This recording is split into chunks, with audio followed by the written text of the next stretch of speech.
ये है डनलप ई लाइट एरोस्किन। इसका हेड लाइट है और बेहतरीन, ये भी राउंड शेप में है।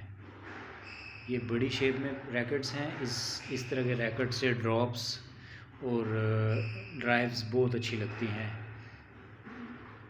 New branded pin pack racket.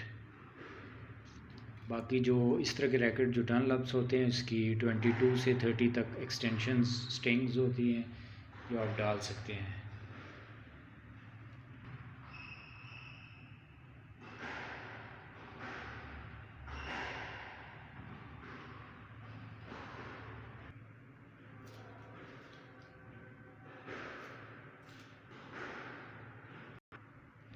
इस रैकेट का वेट है 135 ग्राम्स।